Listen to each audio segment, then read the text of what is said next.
Hey everybody, welcome back to the Benchwarmers, your bi-weekly-ish look at the world of Jews and sports. I'm here with my co-host Gabe. Gabe, how you doing, buddy? Boker Tov, listeners. I'm doing very good. Do you think that we're listened to in the morning? I think, I always say good evening to people. Yeah, like on the show. That's a good question. Is it Boker? Because I didn't want to say Lila Tov, because that's like a more of a good night thing. But Boker Tov is like, it's so jolly and welcoming. Like, I could Boker Tov people in the early evening. Just as like a hello. It's 8 a.m. It's 8 a.m. somewhere. That's right. As we record this, it is in the Holy Land at 1 a.m. So Boker Tov to Israel. Sure. I think people listen in the morning. I know my wife listens to her podcasts while commuting. I commute about 15 feet from the kitchen to the office in my house. Right. So my commute is not very long. But if it was longer, You've been listening to one podcast on your commute for the entire year. Yeah, exactly. I hear it 15 seconds at a time. I think Adnan might have done it. I don't know yet, but I think he might have done it. We're going to figure it out in about 8 months. In about 8 months, I'll go on to the next episode, and then I've got a whole lot more to listen to. Well, speaking of the Holy Land, we should talk a little bit about the Maccabiah Games that just wrapped up. Of course, we did our last episode on the Maccabiah Games a little bit and interviewed two of Team Canada's women's hockey players, Lauren Weisbarth and Melissa Ronsberg, and a Team Canada Hockey Masters male competitor, Mike Sbrigger. So I'm going to declare it. I'm going to declare it. Before you say that, I'm going to declare it. I think we can claim some level of responsibility for the result. We are strapping the rocket ship of success brought on by the Benchwarmers to the backs, to the tushies of each one of these players. We now have 100% hit rate of Maccabiah athletes appearing on the Benchwarmers. That includes Zach Hyman, who have won gold medals at the Maccabiah Games. Big mazel tov and nachas to our guests and official friends of the pod, whether they like it or not, Lauren, Melissa, and Mike, who all won gold medals. Thanks to us. Yeah, I think the trick from our perspective is having Canadian hockey athletes on. That's really the trick. That's true. But they did all win, and we should say that for the once again the Jews swept the medals at the Maccabiah Games. Yes, so it was a really good week for the Jews. Really terrific. You look at every sport. Softball, Jewish, all the Jewish athletes won gold, bronze, silver. You go next, right after softball, hockey, all Jewish athletes, gold, bronze, silver. So a huge week for the Jews. So Yalla to the Jews. 21 Maccabiahs in a row, 21 all Jewish sweeps. We should say that this is, pretty important in terms of geopolitical stuff. Early on, that U.S. President Joe Biden was at the opening ceremonies along with Joe Byron. New Israeli Prime Minister Yair Lapid was there as well with him. So pretty cool that he was opening it up.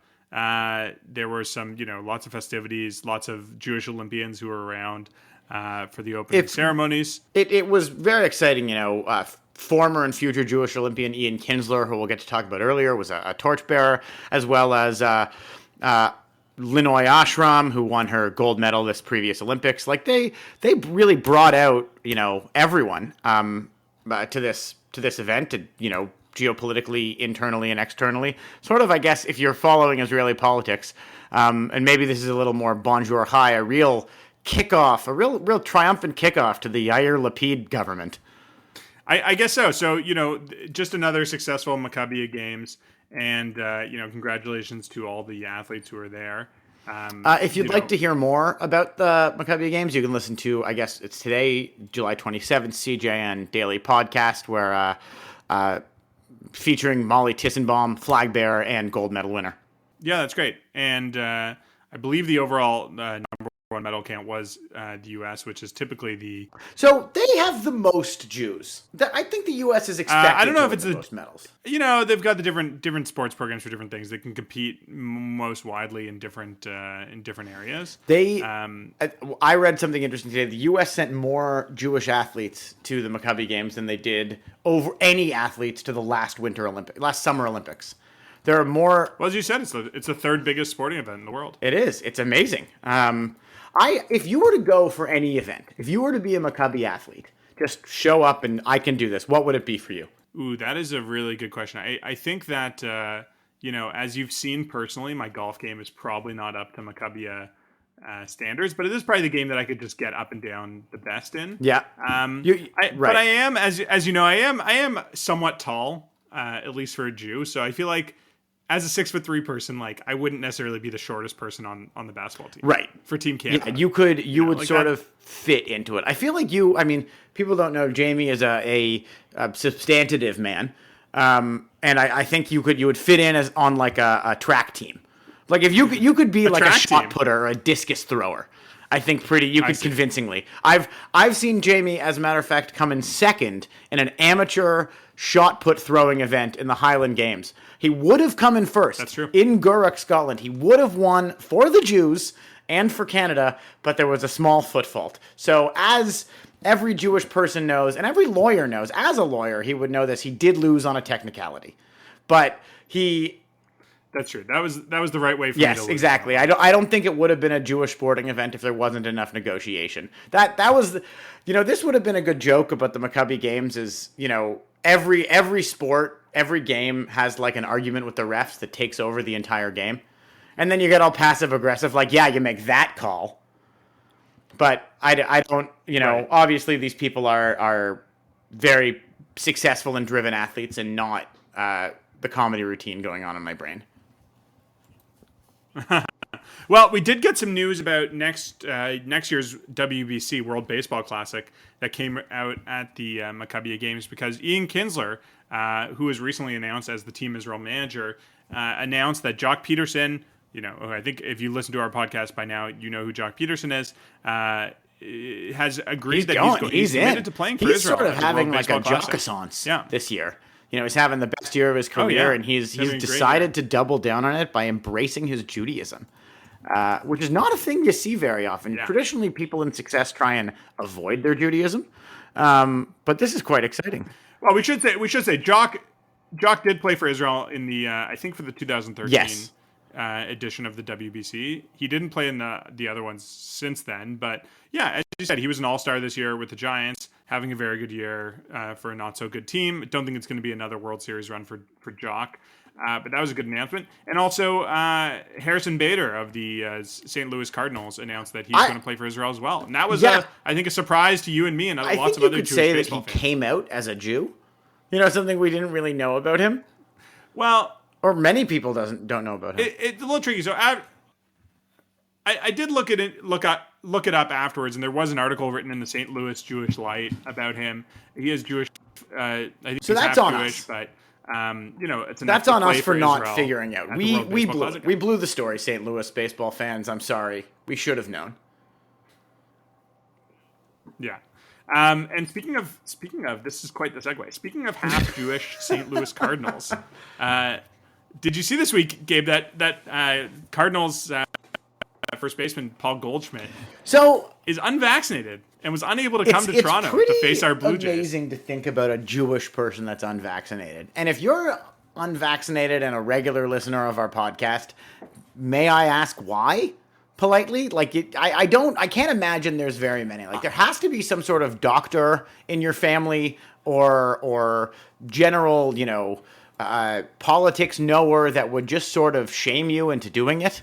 We don't really, individuality is one thing, but I think most Jewish people get it. I agree. I got to figure the Jewish unvaccinated rates have got to be in the single digits. Of all the, it's whenever you see those maps of where people are vaccinated, if you layered that over a map of where there are Jews, you know what the results would be. We're a hypochondriac and anxious people in the first place, and we're also people who listen to science and listen to doctors. I know I'm painting with a very broad brush. I think we might have to do there are some who Satmar Kiryas Yol exception here. I would assume the vast majority of people who live in a fake shtetl in upstate New York probably aren't vaccinated, but they might not have even been aware there's a global pandemic in the first place.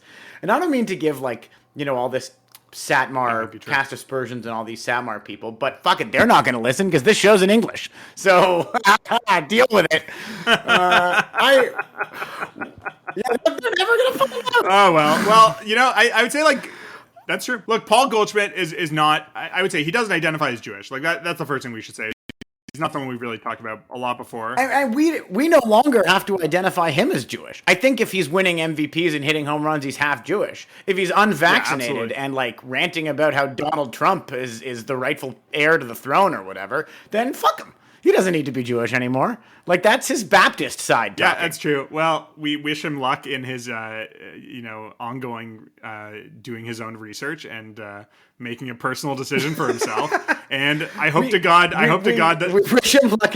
I really hope that it is continuing research. And now I really hope that if the Jays make the World Series, they're playing the St. Louis Cardinals because they're going to be without two of their best players, including Paul Goldschmidt. So at least for the games in Toronto. I feel like a lot of people ask us if Paul Goldschmidt is Jewish. Like, anytime he's in the news, we get tweets, we get emails, we get uncles and cousins coming. Oh, is Paul Goldschmidt Jewish? And it maybe that is going to get a little more hesitant. Because certainly culturally speaking, he's leaving the flock a little bit. Yeah, it's sort of like golfer Matthew Wolff, who became a born again Christian when he went to Oklahoma. University or Oklahoma State, whichever one of the Oklahomas, who recently signed up for the Saudi sport washing Live Golf Tour, and it's like, you know what? Was I going to fight with someone before about whether Matt Wolff was Jewish? It's like, it's sort of a Talmudic response, a little bit born Jewish, but doesn't identify, but we don't know because we haven't talked to him about that. And now it's like, Matthew Wolff Jewish? No, I never heard of that guy before in my life. What are you talking about? Right, it's very much like Bill Goldberg. Like they're taking the Saudi money and not really thinking about it. Goldberg, he was one of our greatest Jewish athletes of all time in our thing, but like he's got some iffy. He's accepted that a little bit of that blood money, and I similarly I wonder, does MBS or whoever's paying for the Live Golf know that Wolff was once Jewish? And do they care? I'm sure they know. I'm sure they don't particularly care, or they're happy to have him.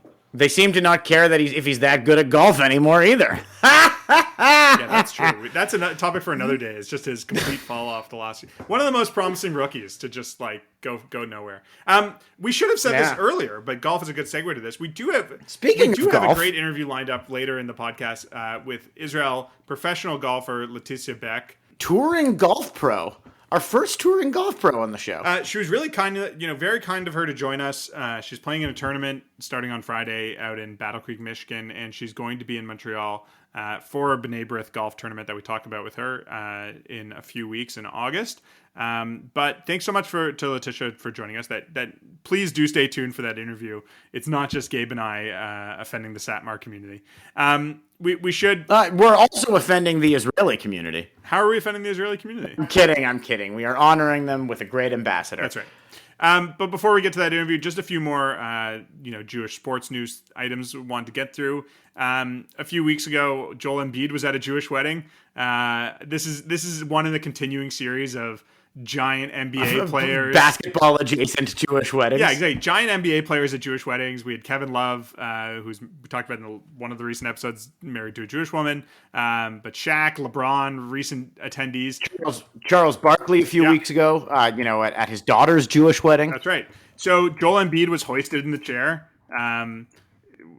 during the hora, and that is just news in and of itself. It's just, there's something wonderful about watching a 7 foot tall giant get hoisted in that chair and look like he's having the time of his life, and also he doesn't know what the hell's going on. So great, whatever Jews made that happen, Knena Hora, good for you guys.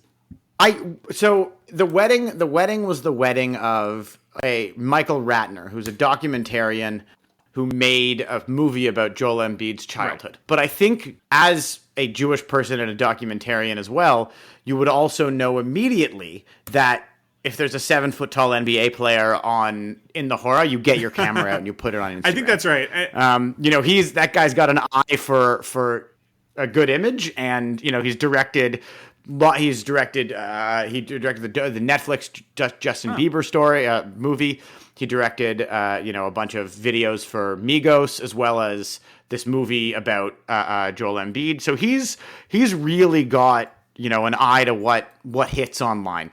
And this video of Joel Embiid is there. This actually leads me to a question. We've talked about it before. If you're if you think you are the single biggest person at a Jewish event, Joel Embiid is easy at. There's always usually the tallest guy. Does the tallest guy always have to go on the chair?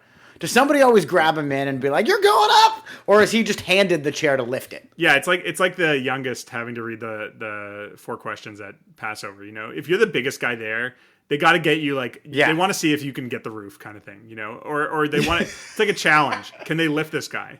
And I feel like I've talked to this before, but I got married at a synagogue in Toronto, and they have like a special chair for hoisting people, which makes sense because it's like reinforced and there's handles and stuff like that. Yeah. But like if you just have to like lift somebody up in a normal chair or like a white lawn chair or something like that chair might not make it out of there. You know, like if you have to lift Joel Embiid, like all 300 pounds of him, all 7 feet of him, that chair might not make it out. So yeah, I think definitely some other more culturally relevant podcast that's more about Jewish culture has definitely done a hierarchy of horror chairs.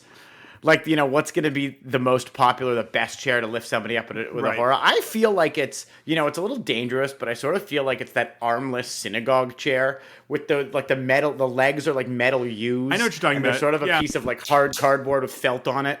Very utilitarian. Very utilitarian synagogue chair. I think that's probably, but you're not looking at like a folding bridge chair. That thing's not surviving a particularly raucous horror. Well, I think this is a lesson to people that if you happen to know an NBA big man and you think he may come to your family function, your Jewish family function, invite him. You know, it's a good look. he might show up. An Instagram reel or something like that go viral of them getting lifted in the chair. So, you know, keep making that happen.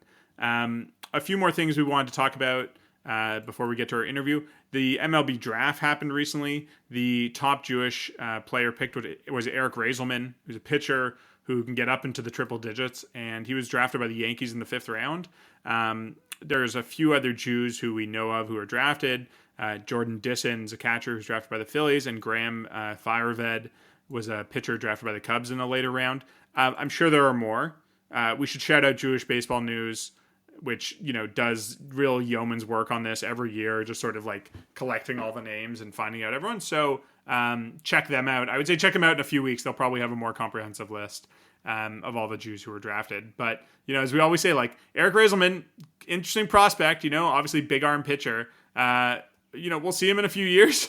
Hopefully we'll check back in because there's a long development process in baseball. So, you know, you're not going to see these guys debut anytime soon. Although he is a college graduate or a college athlete at least, so he is someone who could theoretically play in the next year or two for the Yankees. Yeah, absolutely. I mean, it's incredibly exciting, and another Jew on the Yankees would be really spectacular. I think it's been a while since there was one in a long time. Yeah, and I think it would be very, very cool to see. Really exciting. And another Jewish baseball news. I mean, baseball, pretty baseball heavy episode this week, but like it's really the only sport that's going on at a professional level. But we wanted to shout out the MLB debut of Team Israel baseball pitcher and now Philadelphia Philly, Bubby Rossman. Bubby Rossman. How many unbelievably is named Bubby Rossman? Camp who had a Bubby Rossman. It's crazy. So he was called up for the Phillies when they were in town here in Toronto because they were missing some players due to COVID restrictions or due to them being unvaccinated. He got into the game on July 13th. See, he was a vaccinated Jewish athlete. Yeah, because he was able to play pitching in Canada. He was vaccinated. Yeah, and as was Garrett Stubbs, who's the catcher for the Phillies, who he was throwing to. So it was an all-Jewish battery. It was an all-Jewish battery. I did some work on this a couple years ago in terms of finding out the history of all Jewish batteries. I think the most notable one was Norm Sherry, who caught both his brother Larry Sherry and Sandy Koufax for the Dodgers back in the 50s and 60s. But an all Jewish battery goes all the way back to Harry Feldman and Harry Danning, who were a Jewish battery for the New York Giants back in the 1940s. Long history of Jewish batteries. Unfortunately, you have to unplug them on the Sabbath. That's right. No Jewish batteries on the Sabbath. This was a Thursday. Anyways, Bubby walked a guy and then gave up a home run to Teoscar Hernandez and was then sent back down to the minors. So I don't know if he's going to make it back up to the Phillies this year, but it might just be a cup of coffee guy. But you know what? He made it to the major leagues. I hope. Can't take that away. He did it. He clocked in. He got his check. He got his time in. Yeah, Major League Baseball. It's about time we see more Bubbies succeed in society today. They've all been through Major League Baseball has gone on for 150 years more or less now, and it had gone all this time without having a player named Bubby, and now there has been a player named Bubby. You can search it on Baseball Reference. You can buy the baseball encyclopedia. There's going to be a guy named Bubby who made it to the pros. There's been a Rubby, there's been plenty of Bobbies, but never a Bubby. It's great. There was a Babella. We should probably. There was a Bubbla, but a Babella. That was the last name. I think it was a Latin Babella, but yeah. No, it was one of the Ladino Bubbalas. Must have been. We should move on and get to our interview with spectacularly talented and wonderful human Laetitia Beck.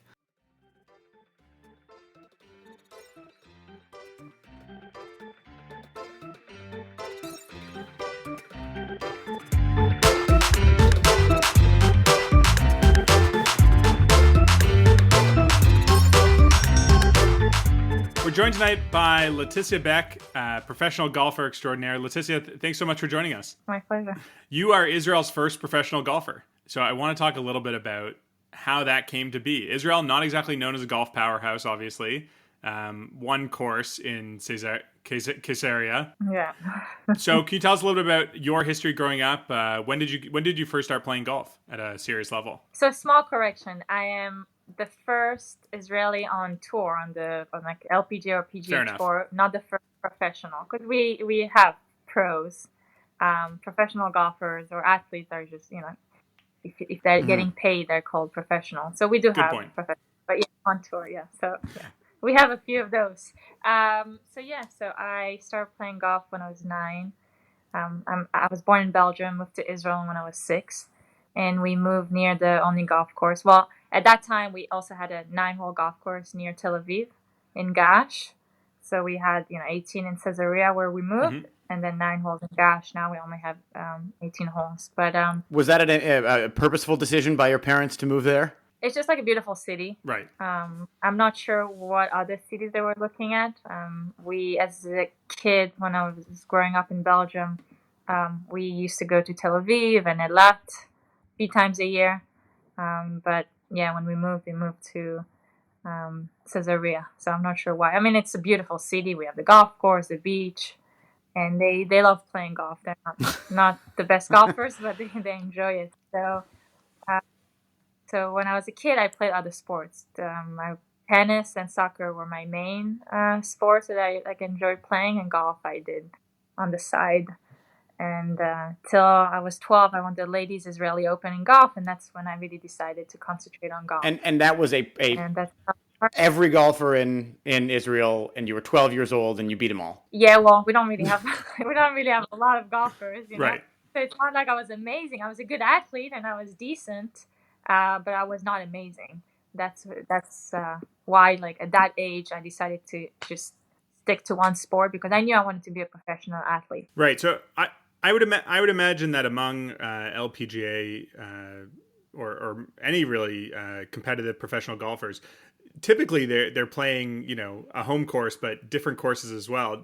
Did you have a unique experience in really just playing the one 18-hole course? I assume over and over and over until you knew every bump in the grass and every tree that you could get a good ricochet off of or something like that. Yeah. So when I started golf when I was 12, then the next year I became so much better. So when I was 13, we knew my family and I that I have to go somewhere else overseas to get better if I wanted to really play professionally in the highest level. So we started looking at places to go at a boarding school, and we found an academy in Florida. Actually, there was a guy that I played golf with in Israel. He was 2 years older than me, and he was the Israeli champion, the men's Israeli champion. And he was going to the academy. So he went there a year before I did, and we felt comfortable that at least I have someone there with me. And so when I was 14, going to 9th grade, I joined this boarding school, sports academy in Florida. So that kind of was the next step.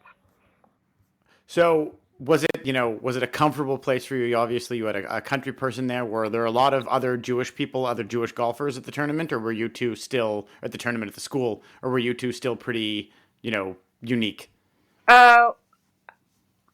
So at that boarding school, so it's ING Academy. It's known as Bobby the tennis. It started with the tennis, and when I was there, we had 5 other sports. 5 sports in total. Now you have football, lacrosse. Now it's like a huge academy. But everyone was able to go there. You didn't need to be at a certain level. So you had Jewish kids, they just came from, a good background and just wanted to play a sport, not necessarily professional. So so there were a few Jewish people, athletes. But then it wasn't like my decision based on like religion. Of course. Because I needed to find a place, and having my Israeli friend that I hang out with him a lot, so that was nice to have him around. And I guess it gave you. Are you guys still close? No. Okay. 6 years ago. I guess that gave you an opportunity. I was gonna say, I guess that gave you an opportunity to play some other courses aside from just the same 18 at Caesarea over and over and over again. Yeah, so you had coaches, you had facilities, you had tournaments. So that's when I really, started really getting much better, to a point where I started getting recruited for college. So then I went to college, played the NCAA, and you don't have to be shy. You don't have to be shy about it. I know you're a Dookie, and my experience has been that Dookies want to put that into every conversation possible. So feel free to show off. You've asked me how many times did you get? Was it the title? Not the title. I don't know. Well, I never know the terms when you get like academics, you do well, and then sports. Like an All-American. All-Americans. I'm like, I don't care. If you're not American, then why is it such a big deal? I don't understand. I'm kidding. But you were a 2-time All-American, or you were an All-American there 1 year at Duke, correct? A few years, yeah. A few years. very very humble. And you were national champions. I saw. Yeah, All right, we read. Yeah, that one I know. Yeah, my senior year we won the NCAA championship, so that was exciting. Right. Oh, that's terrific. So after that, to get your LPGA card, you do Q school, and then I did that, and then the same year I also got my LPGA card. Right. So that was like the highlight of 2014, graduating NCAA and getting my LPGA card. So that was a good year. And we should say one more big highlight after that in terms of your career that we know about is you golfed for Israel in 2016 Olympics, correct? Yeah, so that was 2 years after. It was exciting. And was it, did you ever think about being an Olympian, or is it something that, golf's back at the Olympics, like, I think I can do this, going in? Yeah, no, I always wanted to represent Israel. So from the beginning on the LPGA Tour, just having the Israeli flag there was to me like amazing. So like few times like on top of the leaderboard, and that was like very emotional. So the Olympics to me, even now when I think about it, it was great to walk in the opening ceremony, and it was nicer to meet the athletes because I've been away from Israel for so long. I go for the holidays and like to see my family, but sure. I never really. They had a lot of events with like athletes in Israel getting together, and I never really was in that environment because I couldn't really be home if I wanted to, get better in golf. So that was nice to meet the other athletes. But and my parents came, so that was nice too. My parents and my brother. But to me, like representing Israel there and representing on the LPGA was like almost the same, almost. So. You were born in Belgium, you raised in Israel, spent your high school years, and I guess since then, do you still live in the U.S.? Yeah, So, this is a question that gets a lot of different answers, but you identify strongly as Israeli, and you represent Israel. Right. Why of the 3 countries you can claim, what is it about Israel that makes you feel it's home? Well, from a young age, we are raised very, Zionist, and it was always, an important part of our life. So, like holidays, we keep kosher. So it was always very important, Jewish schools in Belgium. So then moving to Israel, it wasn't, when people ask, oh, why did my parents move to Israel? They think, maybe work, but no, it was just a decision for them to move to a country they love so much. Mm-hmm. And I'm here in the U.S. because of golf, not because I decided to leave Israel. So it's kind of, hard to understand why I've been away for like 16 years and I still strongly identify as Israeli. But that's, I'm here to work. So, yeah.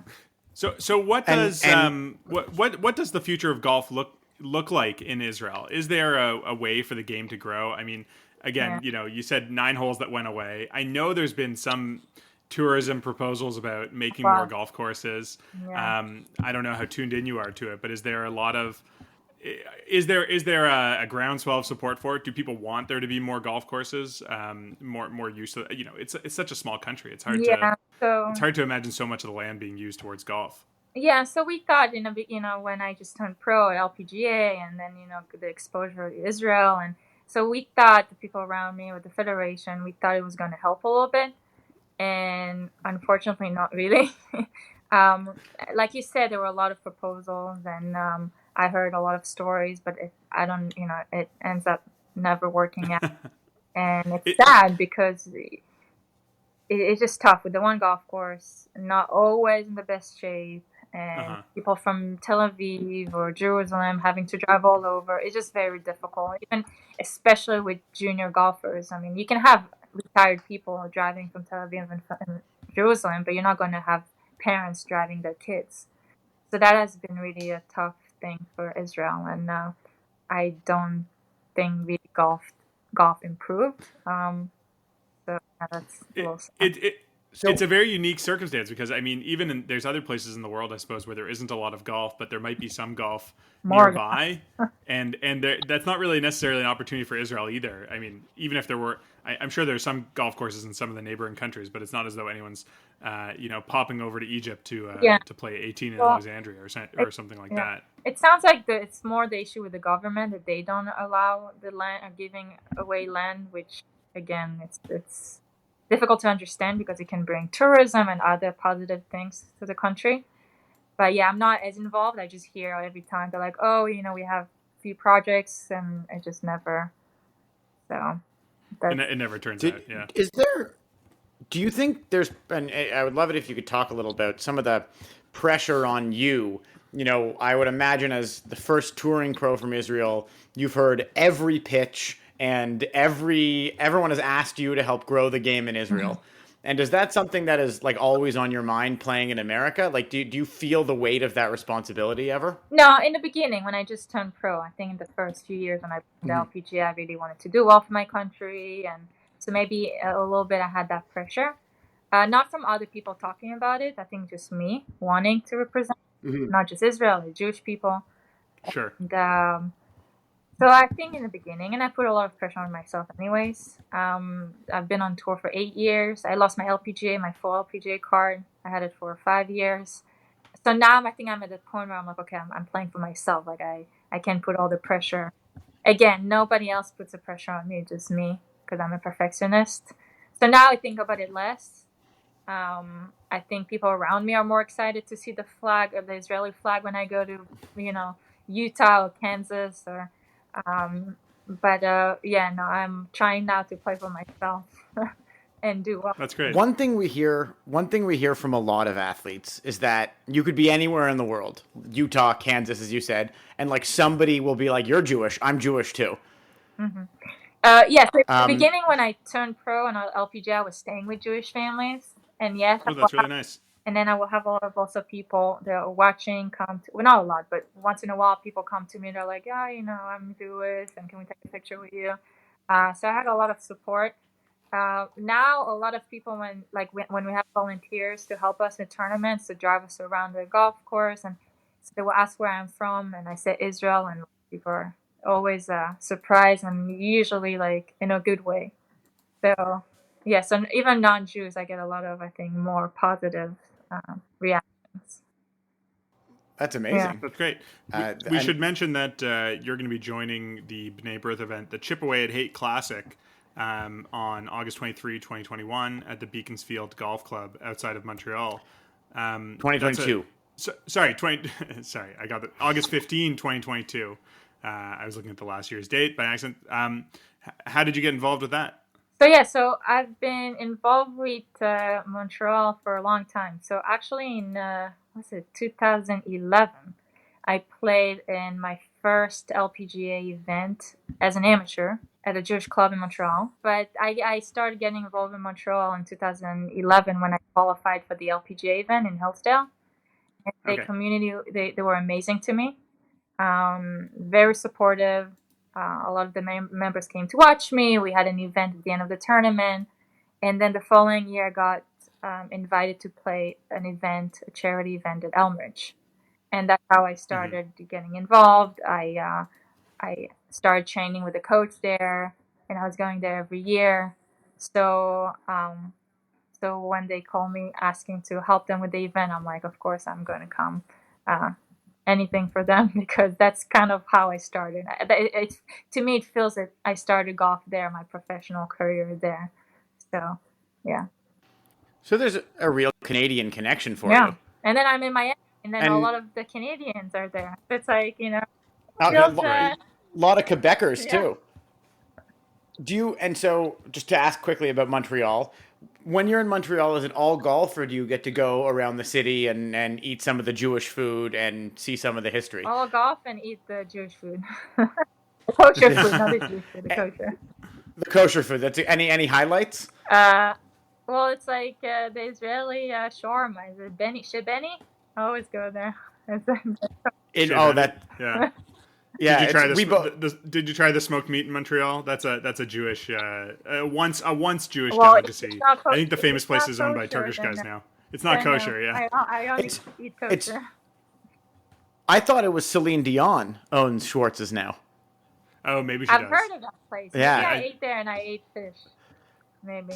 Yeah, it's very famous. Schwartz's. Hey, look, we're not your rabbi. You don't have to explain it to us. I highly recommend checking out some of the Hasidic bakeries. They're amazing. There's just ask around for good kosher baked goods, and it's close. It's close. Yeah. People tell us a lot, Jewish people all over. Like, we both went to University of Montreal. We went to college in Montreal, and that's like one of the things I miss is like the rugelach or the fresh challahs on the Friday from these bakeries. They're amazing. From Chesky's, yeah. From Chesky's, exactly. And you'll be the least religious person there. Yeah, I'm sure. Well, that's really great. I think we're going to wrap it up there, Laetitia. But that's a really great way to end it, to talk about the Chip Away at Hate Classic. This is the second time they're running the event, and I think it's going to continue to raise awareness for anti-Semitism and all the great things that B'nai B'rith does. So I'm excited. Thanks on behalf of all Jewish golf fans for participating in that. And being a role model and making history as a rare Jew on tour and the first Israeli. It's amazing to meet you. Yeah, thank you for having me.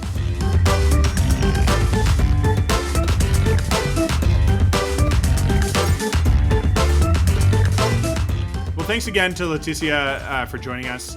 Again, you can see her in Montreal at the Beaconsfield Golf Club on August 15, 2022 for the B'nai B'rith golf tournament, Chip Away at Hate. Before we go, we wanted to share a little clip from a recent episode of the CJN Daily. That's the CJN's Daily podcast hosted by Ellen Besner. Ellen caught up with our former guest, friend of the podcast, Zach Hyman, at his annual charity golf tournament at the Oakdale Golf Club recently. Let's take a listen to what Zach had to say. Can you talk about the tournament a little bit? Sure. You're giving attention to the Jewish causes. Maybe you want to talk a little bit about what that means to you? Yeah, definitely. So obviously this tournament for us is extremely important, really just donating to great causes, sick kids and the UJ being the two main benefactors, and growing up in the Jewish community and being in Toronto, having roots here, you always want to be able to give back and sick kids and the work that they do for kids all across Ontario and the world. I think it speaks for itself. Every year when I was on the Leafs, we'd go and do a visit there. So it really puts things into perspective, and I think it's just amazing the amount of people that are out here, volunteers, people who are donating just to support those causes. It's pretty special. Oakdale Golf Club coming up a lot this week. Yeah, absolutely. The Canadian Open being there next year is obviously something that we're going to be focused on and interested to go into more detail with. We do have a interview coming up with Larry Applebaum of Golf Canada, hopefully dropping in our next episode. Before we go, I just want to leave you with a quick story. We spoke earlier about Harrison Bader as a Jewish man in Canada and a millennial Jewish person. I have my father is from New York City. I have plenty of cousins in New York, and Harrison Bader grew up at least partially Jewish in sort of in and around Scarsdale in Eastchester, New York. So I sent my cousin a text. She is same age as Harrison Bader. Grew up, and I said, "Do you know this guy?" Her brother played a little baseball. She's close friends with John DeMarte, who was on Team Israel, who also played a lot with Harrison growing up. And she thought about it, and the first question that she came back with was, where did he go to camp? Which is probably the best Jewish response you could possibly get. I don't know. I think some baseball camp. But, that's really the highlight of Jewish geography. Right. It doesn't matter if you're talking about a professional athlete or some fucking lawyer somewhere. It's all about where they went. Yeah, that's great. So if anyone knows where Harrison Bader, which part of Long Island Harrison Bader went to camp on, please let us know. Yeah, it's Eastchester. Sorry, excuse me. I'm so sorry I insulted your cousin by suggesting she lives on Long Island instead of in Eastchester. Westchester is the county. Eastchester is the town. I know, it gets really confusing. That's enough. That's enough Jewish geography for this episode, I think. Literal Jewish geography. Like, not just Jewish geography, but like it's like we're some sort of BDS mapping project. All right, good place to end it. Thanks for joining us. As always, you can catch all the news and articles that we publish on the Canadian Jewish News at thecjn.ca. You should like and subscribe to this podcast, download it wherever you get your podcasts, and you can follow us on Twitter. Please tell your friends about this show. We're having a blast bringing it to you. You can follow our Twitter account at Menschwarmers, where we are, shit posting about the Blue Jays and the occasional news story and Rod Carew. Occasional news story about Jesus sports. One thing I love about our Twitter, and I don't know if a lot of listeners get a sense of this, but like I'll make some tweet that's a pun about Rod Carew, and then it'll get liked by like the Minnesota Twins, a couple of our regular listeners, and the Holocaust Museum. Yeah, that's Jewish Twitter. That's Jewish Twitter, basically. So thank you for engaging with us on the show, and another also big thanks to our producer Michael and our guest Laetitia Beck, who was a really wonderful conversation, and we wish her the best of luck on the course. Is there some sort of like Talmudic blessing or Jewish Yiddish blessing for golf? Like, may all of your putts be properly read? Yeah, I feel like there's more curses that would apply to golf than blessings. But like, may you find yourself in the middle of the fairway, but may your ball fall down be sitting on a sprinkler or something like that. Yeah, totally. Yeah, may you hit the flag and bounce 20 feet off the green. Anyways, until next time, thanks for joining us. We're the Menschwarmers.